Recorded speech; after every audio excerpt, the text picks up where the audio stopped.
Hey guys, welcome back. I think it's actually time to talk about XLM because if you remember the last time that we were on this chart, it was specifically, I believe, right around here. And the idea was that, well, okay, the fact that we got this strong move to the upside is definitely an optimistic sign, suggesting maybe the bottom is in right in here about 14 cents area.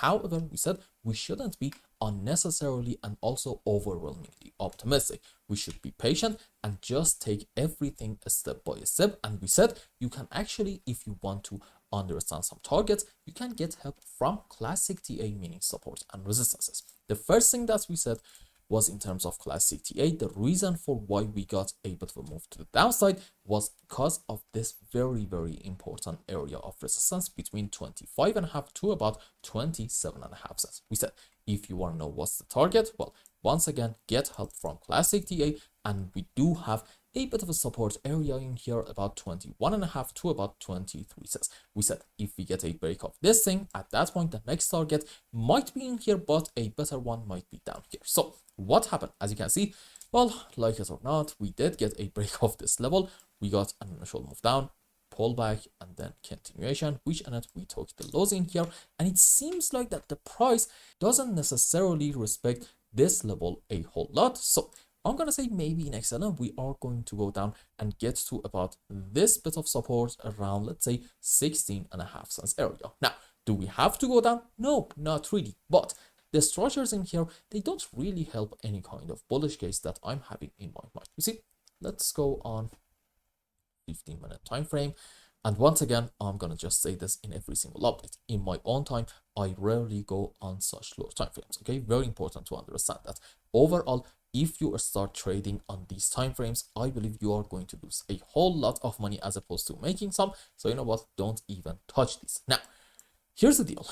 In the previous update in XLM, the idea was that assuming that we are looking optimistic and the bottom is in, then okay, this can be only a 3-wave movement, possibly in form of an ABC zigzag. And we said what we do not want to see is a rather strong bounce without a lot of overlapping of the waves, specifically in form of an impulse. And well, unfortunately, I think we may have a bit of an impulse in here, which is really not ideal because, pay attention, I'm thinking probably in XLM, this is 1, this is 2, this is wave 3, followed by a running flat into 4, and then another move to the downside into wave 5. Also, if you go, for example, on 5-minute time frame, I promise you no problem at all.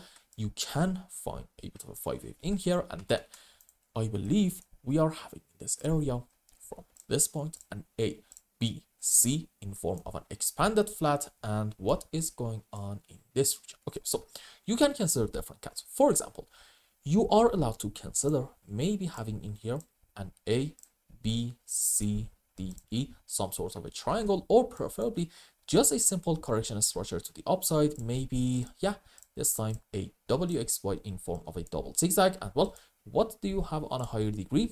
Maybe a 1, 2, 3, 4, 5 wave, which is really not an optimistic sign, suggesting, you know what, there's a chance that this is going to be the beginning of a new phase in XLM. And for the sub waves of our wave 5, okay, assuming that the end of your correction up into wave 4, it's going to be right in here, then okay, I'm gonna say probably we are having a 1, 2, 3 correction for 4, possibly even another move to the downside into our wave 5. But pay attention, after a 5 wave, bullish or bearish, one way or the other in XLM, or maybe any project from any market, doesn't really matter, we are going to have a move on the opposite direction, which in this case is going to be what? You know what? A bit of a move to the upside. So despite the fact that in here I'm a little bit pessimistic in XLM, I do want to say soon we're going to have a bit of a move on the upside, and that move is actually going to be the decider from my POV at least of what is going on in here in a Stellar Lumens chart. Are we bullish or are we bearish? The question is, why is this move so important? Because you see, if we are having a bit of a downtrend, then okay, initially you're going to see an impulsive structure to the downside, so far so good, but then a rather slow and choppy move up in form of a correction, maybe an ABC, maybe a triangular structure, maybe even a WXY. Generally, the shape of it doesn't really matter. Overall, a slow and choppy move to the upside. Now, here's the deal. If you are bullish, then okay, in that case, even if you get an impulsive structure to the downside, who knows, maybe it's going to be part of a bit of a flat structure. And then from here, you want to see a rather strong move up in form of a 1, 2, 3, 4, 5 without a lot of overlapping of the waves. So as you can see, once again, message is the same. After a 5 wave down, one way or the other, a move on the opposite direction is coming. And the shape of that move based on what we talked about is really, really the key. God forbid in XLM, if we end up getting a bit of a slow and choppy bounce in order to, who knows, maybe have a retest of this important level, which the higher band of it is about 23 cents. Okay, at that point, guys, be careful. This might be 5 down, correction up, suggesting what's the next move? Yep, probably a good one to the downside. And at that point, sure, this can be still a 5 wave, but on a higher degree, again, it might be just part of a bit of a flat structure, which means overall, the final low, unfortunately, in Stellar is not really in yet. On the other hand, though, if we end up having a rather strong bounce without a lot of overlapping of the waves in form of, you know it, a 1, 2, 3, 4, 5, that could be a very positive sign, suggesting maybe this is a 5 wave and it's just part of a flat, or maybe, because this is a deep move on the downside, we're just having a WXY in form of a double zigzag. This is also another possibility that I wanted to talk to you about, but you know what, I decided maybe I shouldn't really mention it in this update in the interest of not necessarily getting your hopes up that much. But this is definitely a possibility that could be in play.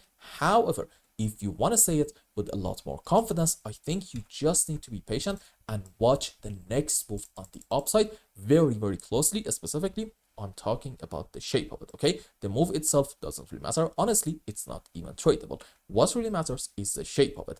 If we get a very strong bounce, great sign. If we get a slow and choppy move to the upside, be careful. Odds are the next move might be a good one there.